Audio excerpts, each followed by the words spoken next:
Le Propaganda Monitor, c'est un observatoire en ligne. C'est une initiative pour révéler, plaider et agir sur les mécanismes de la propagande et de la désinformation, avec la contribution à la fois des équipes de Reporters sans frontières à l'international, un réseau aussi de 150 correspondants, et puis aussi avec la contribution d'experts sur le sujet.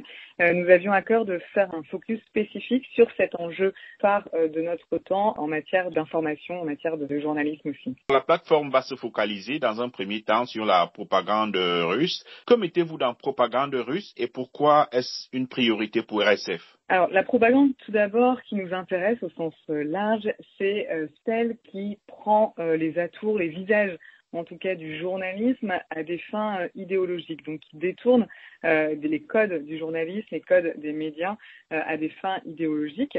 Donc c'est une des pratiques de la répression russe, puisque par ailleurs, dans le travail de RSF, dans la promotion de la liberté de la presse, la valorisation de la liberté de la presse, on a aussi été amené à documenter et aussi à agir sur toute la répression que le Kremlin peut exercer sur les médias indépendants sur son sol, qui contraint donc des médias à la fermeture, des journalistes à l'exil, tous qui ont un discours critique, qui produisent une information fiable.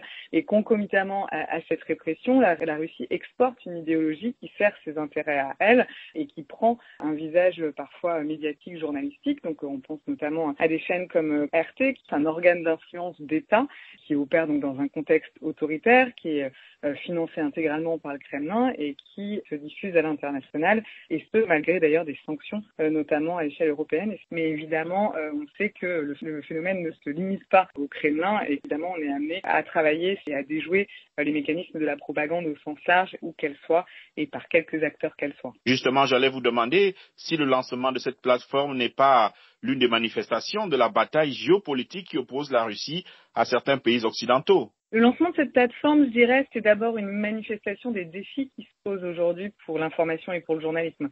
Comment se repérer face à des discours polarisés ou relativistes? Est-ce que tout ce qui circule sur les réseaux sociaux est d'égale fiabilité?